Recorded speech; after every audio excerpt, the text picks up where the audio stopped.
தமிழக அரசியல் வரலாற்றில் இதுவரை கண்டிராத ஒரு பரபரப்பான திருப்பம் தற்போது அரங்கேறி வருகிறது. அனைத்து சாலைகளும் அனைத்து பார்வைகளும் திருமாவளவனை நோக்கியே. 2026 சட்டமன்ற தேர்தல் முடிவுகளுக்கு பிறகு தமிழக வெற்றி கழகம் தனிப்பெரும் கட்சியாக உருவெடுத்துள்ள நிலையில் ஆட்சி அமைக்க தேவையான அந்த மேஜிக் எண்ணான 118 அடைய இன்னும் 2 எம்எல்ஏக்களின் ஆதரவு மட்டுமே தேவைப்படுகிறது. தற்போதைய நிலவரப்படி விஜயின் தமிழக வெற்றி கழகம் வசம் காங்கிரஸ் மற்றும் இடதுசாரிகளின் ஆதரவுடன் 116 எம்எல்ஏக்கள் ஆதரவு இருக்கிறது. இந்த நிலையில் 2 எம்எல்ஏக்களை கொண்டுள்ள விடுதலை சிறுத்தைகள் கட்சி எடுக்கும் முடிவே தமிழகத்தின் அடுத்த முதலமைச்சர் யார், ஆட்சி அமைக்க போகும் கட்சி எது என்பதை தீர்மானிக்க போகிறது. இந்த அதிரடி சூழல் தமிழகம் இதுவரை பார்த்திராதது என்றே அரசியல் வல்லுநர்கள், அரசியல் பார்வையாளர்கள் கருதுகின்றனர். திருமாவளவன் கையில்தான் பூட்டை திறக்கும் சாவி இருப்பதாகவும் அனைத்து தரப்பினரும் கூறுகின்றனர். தமிழக அரசியலில் அனைத்து சாலைகளும் திருமாவளவனை நோக்கியே என்ற சூழல் தற்போது உருவாகியுள்ளது. 118 இடங்கள் தேவை என்ற நிலையில் தமிழக வெற்றி கழகம் தனது கூட்டணி ஆதரவுடன் 116 எம்எல்ஏக்கள் தற்போது கைவசம் வைத்துள்ளது. விடுதலை சிறுத்தைகள் வசம் உள்ள 2 எம்எல்ஏக்கள் ஆதரவு கிடைத்தால் மட்டுமே விஜய் ஆட்சி கட்டிலில் அமர முடியும்.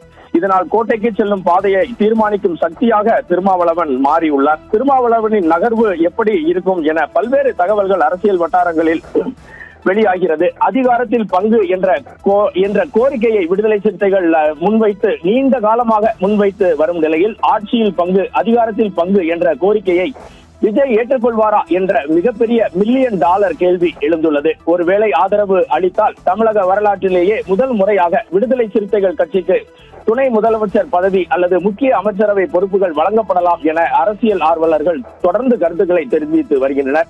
சமூக நீதி மற்றும் மதச்சார்பின்மை ஆகியவற்றில் உறுதியாக இருக்கும் விடுதலை சிறுத்தைகள் கட்சியின் தலைவர் திருமாவளவன் விஜயின் தமிழக வெற்றி கழக கொள்கையுடன் எவ்வளவு தூரம் ஒத்துப்போவார் என்பதும் விவாத பொருளாகியுள்ளது.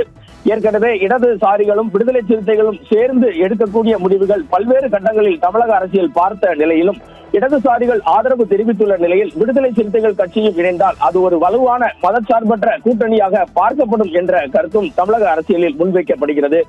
தற்போது வரை திமுக கூட்டணியில் ஒரு முக்கிய அங்கமாக இருக்கும் திருமாவளவன் ஒரு புதிய அரசியல் மாற்றத்திற்காக விஜயை ஆதரிப்பாரா அல்லது தனது பழைய கூட்டணியிலேயே நீடிப்பாரா என்ற சஸ்பென்ஸ் மீண்டும் ஒரு $1 மில்லியன் கேள்வி எழுகிறது. ஒருவேளை அவர் ஆதரவு தர மறுத்தால் தமிழகத்தில் தொங்கு சட்டசபை அல்லது ஆளுநர் ஆட்சி, குடியரசுத் தலைவர் ஆட்சி அமலாகும் அபாயமும் உள்ளதாக அரசியல் விமர்சகர்கள் கருதுகின்றனர். பல்வேறு கருத்துகள் தமிழக அரசியல் வட்டாரத்திலும் இணையதளத்திலும் பகிரப்பட்டு வரும் நிலையில் மே 9 இன்று விடுதலை சிறுத்தைகள் கட்சியின் உயர்மட்ட குழு கூட்டம் மீண்டும் நடைபெற உள்ளதாகவும் ஒரு தகவல் வெளியாகி உள்ளது.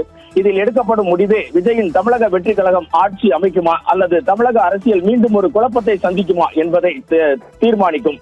முடிவு எதுவாக இருந்தாலும் ஷர்மிளா, இன்று மாலைக்குள் தமிழக அரசியலில் ஒரு மிகப்பெரிய சம்பவம் காத்திருக்கிறது என்பது மட்டும் மறுக்க முடியாத உண்மை. தொடர்ந்து நிகழ்வுகளையும் விவரங்களையும் சேகரித்துக் கொண்டிருக்கிறோம். இதுவே தற்போது இருக்கும் தமிழக அரசியலின் கள நிலவரம். அனைத்து சாலைகளும் விடுதலை சிறுத்தைகள் கட்சி தலைவர் திருமாவளவனை நோக்கியே இருக்கிறது என்பது மறுக்க முடியாத உண்மை ஷர்மிளா.